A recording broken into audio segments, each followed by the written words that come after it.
Alright then guys, welcome back to the workshop. So this is going to be part 2, and in this video I'm going to be showing you how to assemble the Axminster Craft Tablesaw. Now it's going to be the same regardless of whether you've got the 8-inch, which this is, or the 10-inch version. And I think they've just rebranded, so they're not called Craft anymore, they're different colour, they're now white instead of red. And I think they've got a different name. But the saws are identical, nothing's changed as far as the actual saw goes. So I just want to point out this video isn't about how I dialed it in, set it up for accurate cuts. In this video all I'm doing is showing people how to assemble the saw, and then I'm going to be making a follow-up video where I dial it in and set it up accurately. At the moment, for example, I've put the extension wings on, but I've not made sure they're 100% level. I've not checked the blade is 90 degrees to the table. I've not checked the fence alignment or anything like that. I've still got to put the tape along the front. But the purposes of this video is simply to assemble it, and then I'm going to be making a follow-up video where I show you how to make all the necessary adjustments and hopefully get it cut in as accurate as possible. So without further ado, let's crack on with the video. I know it's a little bit long, but I want it to be as detailed as possible, so enjoy the video.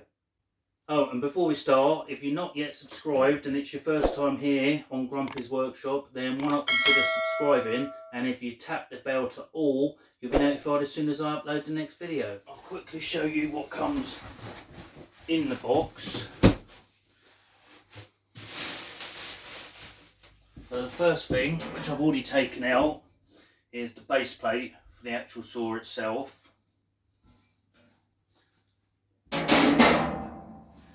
Inside the saw, got your, I think this is 63mm flexible dust hose, and you've got 2 bits.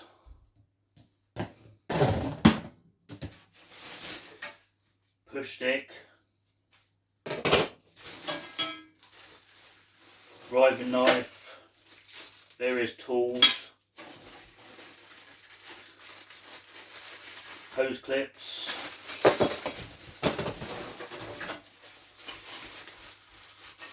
the handles, that's the clip that holds the dust hose.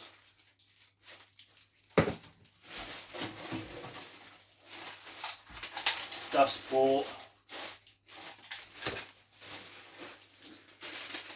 some rubber feet, a spanner and a locking tool for when you're changing the blade.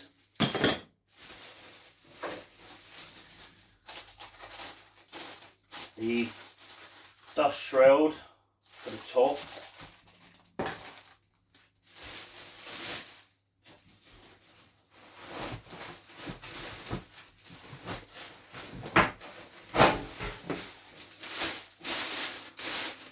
And then you get your rear extension made of pressed steel.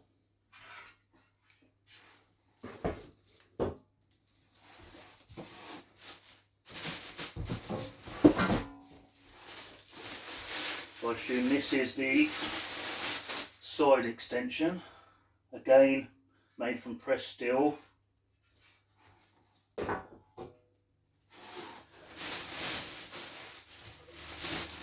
And I believe the only thing left in the box is the saw itself. So this saw, due to the fact it's cast iron, it is extremely heavy. I think this weighs about 70 kilograms, and I'm definitely no Jeff Capes. So I'm going to try and tip it out. I've cut the box, taken the side off the polystyrene, and I'm going to try and see if I can lift it out.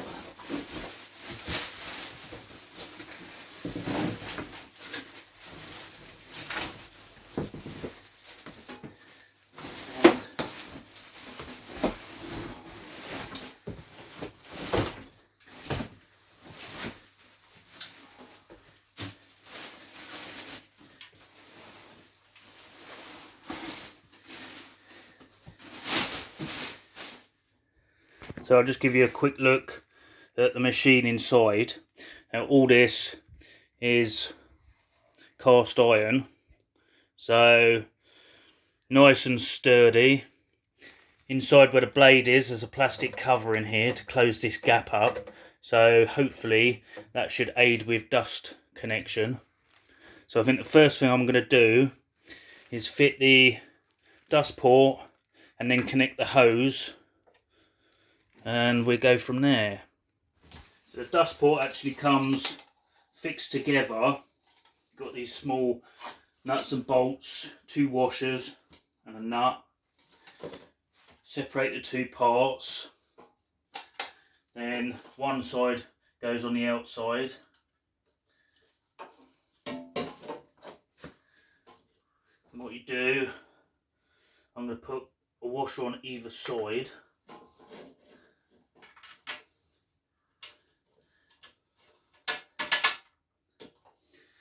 Then put your inner piece in place.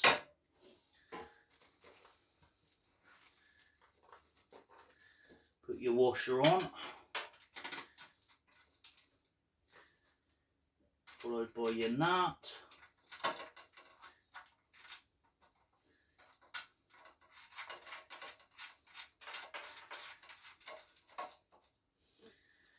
And then just repeat that 3 times for all the other holes.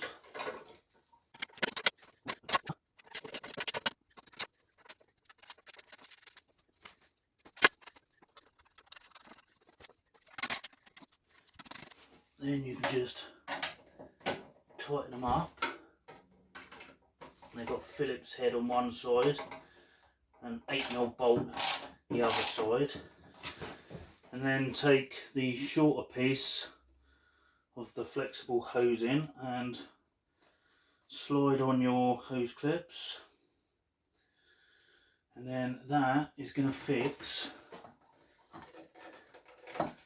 onto there.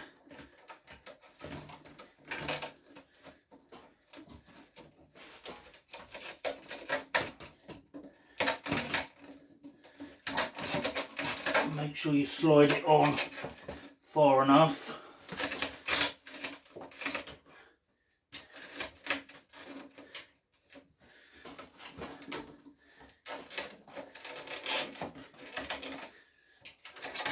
Right, that's on there plenty. And then same that end. Push that all the way on.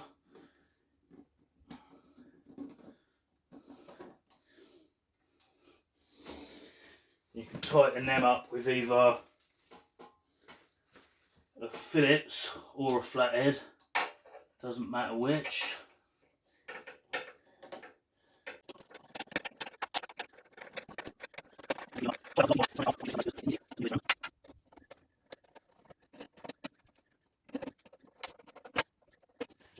Alright, so the next thing to do is attach the 2 handles. Now the handles themselves are both the same size, so it doesn't matter where you put these. They come with a couple of centre rods, but take note because these are different lengths. The longer one goes at the front and the shorter one goes on the side. And on the back of the actual handle itself, you'll see there's a couple of grub screws to lock it onto the shaft. So first thing to do, just make sure the grub screws are loosened off. Put your handle in place and tighten the grub screws. Alright, so this is where it starts to get interesting. I've obviously got the bottom panel, which has to line up with the 4 holes underneath, but before I can bolt that on, I need to get the saw mounted to the cabinet stand. So I think what I'm going to do is I'm going to do it upside down, try and lift the cabinet base up onto that, get all the holes lined up and bolt it in place, because I think that is going to be the easiest way to do things. not, this ain't heavy, it's just awkward. I think it'd be easier this way to line up everything than trying to do it up the right way and then lift everything up. These, and you got a washer.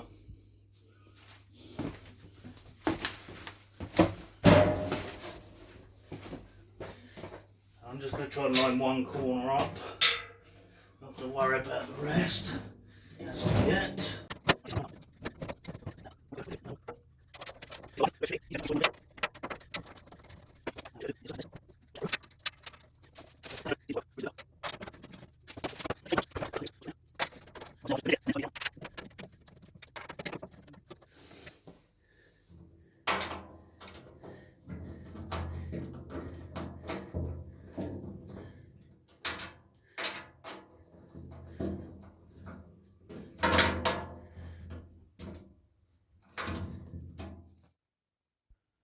Alright then, so a little voiceover on this section because for some reason the audio stopped working. I'm not sure whether it was the heat and that my phone overheated, but the idea I've come up with in order to flip this round onto its wheels is to first lay a bit of 4x2 timber on the floor. I put a piece of cardboard over the timber to protect the side of the cabinet. Then I'm going to try and lay it on its side. I've clamped the mobile base in position so that doesn't drop off. And then I'm going to lay it on its side and then hopefully I'll be able to lift it onto its wheels.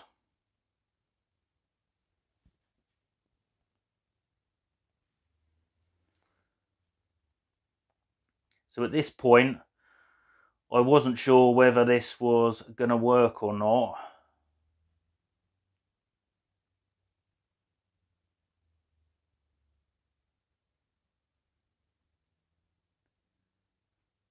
So I think I stood there for about 10 seconds trying to psych myself up, and then carefully, without destroying my back in the process, I was able to actually lift it up and get it back onto its wheels.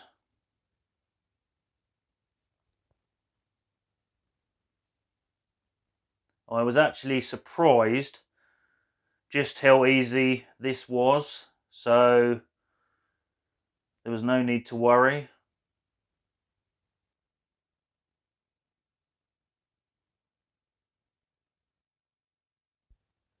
So now it's on its wheels, you'll see that I'm able to easily move the saw around the workshop if needed.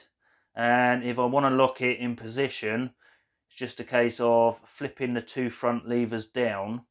And then, as you can see, it's not going anywhere. And then if I do need to move it, it's just a case of lift the two levers up at the front. And as you can see, I can now move it again. So the table obviously comes wrapped in plastic and it's got a layer of grease to protect the cast iron top. So I'm just going to use a little bit of white spirits just to get rid of all the grease.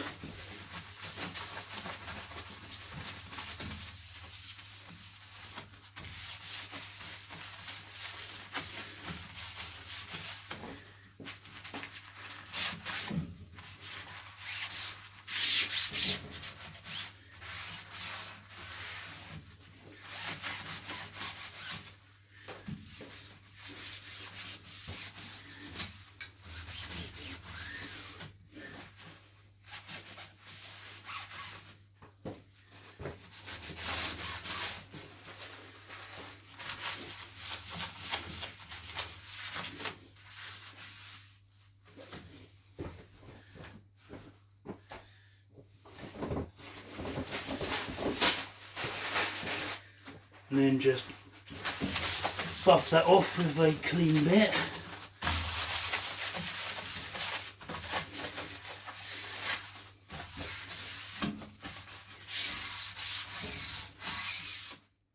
Right, so one thing I just wanted to point out, I left this front panel off because I didn't know if it'd get in the way when trying to attach the main saw to the cabinet stand. As it turns out, it probably would have been slightly easier as it doesn't get in the way. And I'll tell you why it would be easier to do it the other way round. If you look in here, over there, you can see one bolt over that side, and there's another bolt that side, which secures the front panel from the inside. And there's another two below this shelf. And because I've already put it all together, what you got to do is get underneath the saw. If I just lay down and put you underneath the actual saw, you can see there's a bolt there and one the other side. The only way to do it is to tilt the saw over. But it's not hard to do, it's just be easier before putting all this on. Right, so now it's time to start fitting the extension tables, and you should have a load of these 13mm bolts with washers.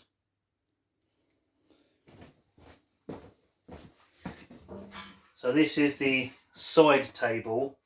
One thing to make note of, you've got a hole in one end and not the other end. But I'm going to be honest with you, this is the second time I've had to fit this, because like an idiot, I fitted it that way because I didn't see the hole. And then when I went to fit the back piece, I realised it bolts into this piece and that the hole was at the wrong side. So make sure that hole is at the back. And then you just line these three holes up with these three holes in the cast iron top, and job's a good one.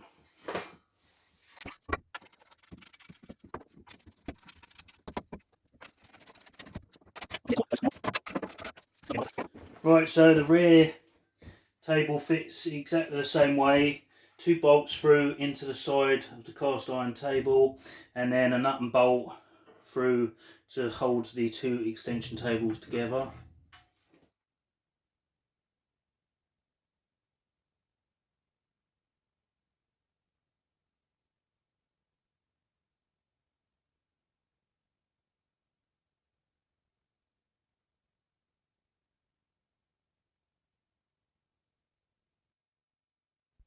Right, so I've had to do a voiceover on this section because once again the audio didn't seem to work. So you'll see that the rail has these notches in it, which is where the bolts secure it to the actual tabletop.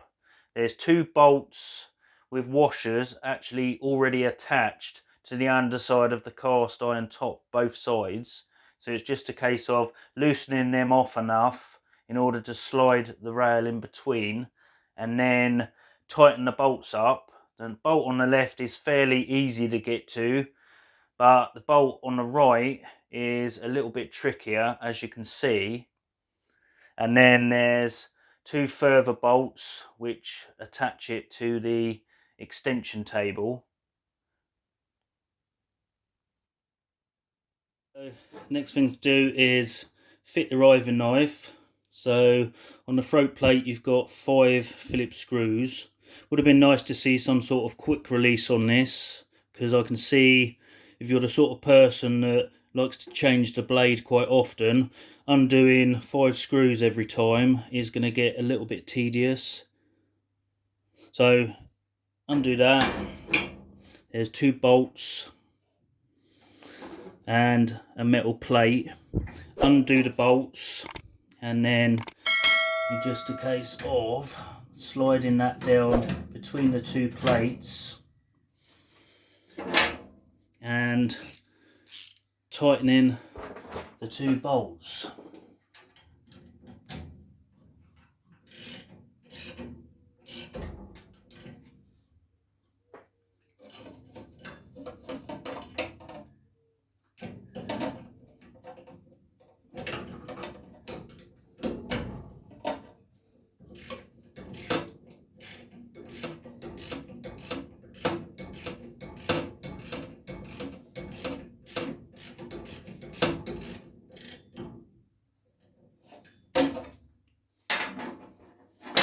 and I'll talk about adjusting it to make sure it's all in line on the next video.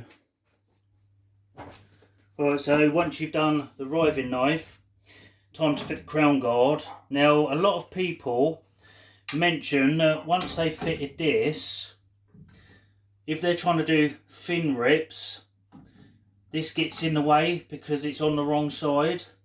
And I read a couple of reviews saying where you can swap it to the other side, but you've got to put a washer in to space it correctly over the blade. But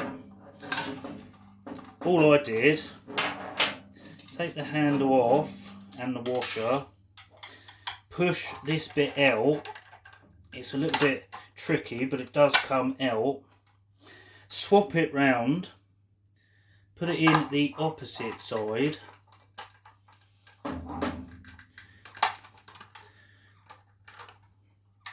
Now it is a little bit tricky to get this in, but it's manageable. And then you can put your washer on the other side, put the handle on.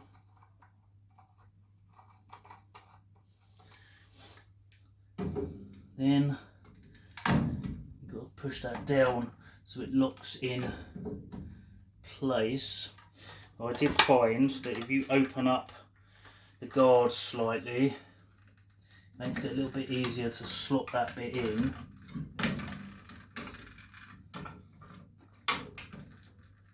Because it can be a bit tricky. That's it. And then just clip it back together. And then make sure that this side's pushed all the way through. Because it is a bit fiddly, but it is possible.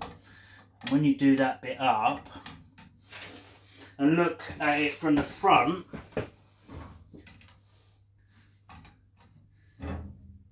it's pretty centered still. It might be slightly over one way, but it's not gonna hit the blade at all. And that way, it's not going to get in your way if you've got the fence this side and you're trying to run thin stock through. So I don't see any problems with putting it the other side. Right, so the last job to do is put the dust extraction on the crown guard. Then just put your other end onto this side and tighten that up. So the last thing to do is just to fit this bracket. Now I'm not sure if I'm actually going to be leaving that on there or not, because this side is up against the wall, but I'll put it on here just to basically show you what it looks like once it's on. You can see something like basically.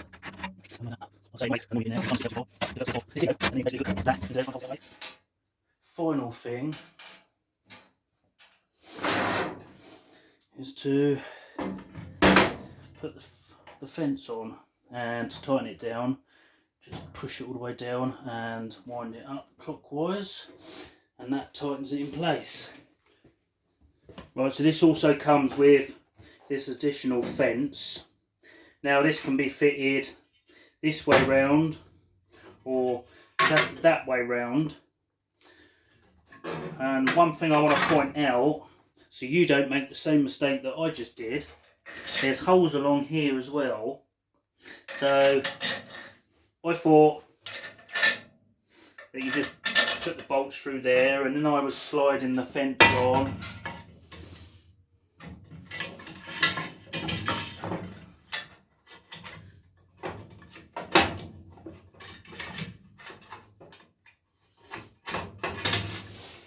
And I couldn't work out for the life of me why there's a big gap underneath. And I must have been staring at this, wondering what the hell I was doing wrong for about 10 minutes, until I suddenly realised the holes are in this slot.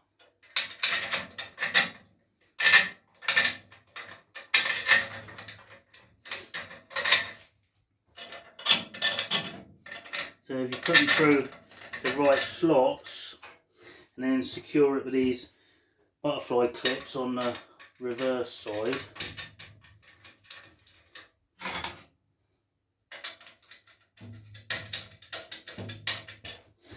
then you can put it on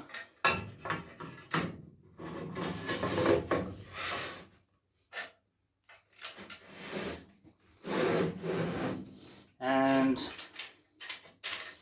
it actually sits flat against the table. So don't be an idiot like me. Right, so that is the saw assembled now. Apart from the door, I've just got to drop that in place and fit the handle, but not worried about that. So let's check and see what it sounds like.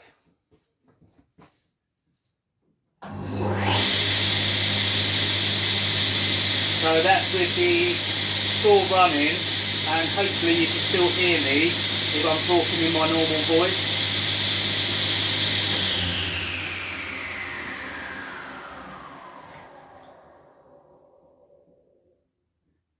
Sounds a hell of a lot smoother than my old saw, and the fact it's got like the soft start.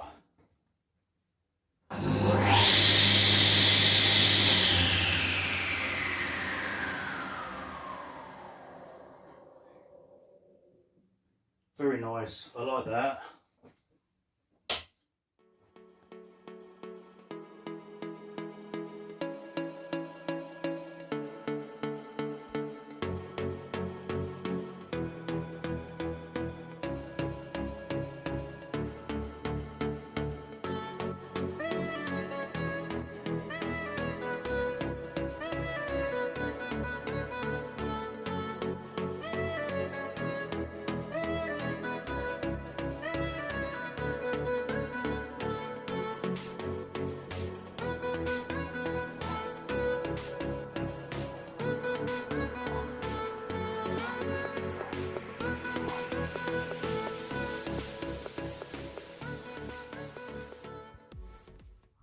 Right, so that is the table fully assembled.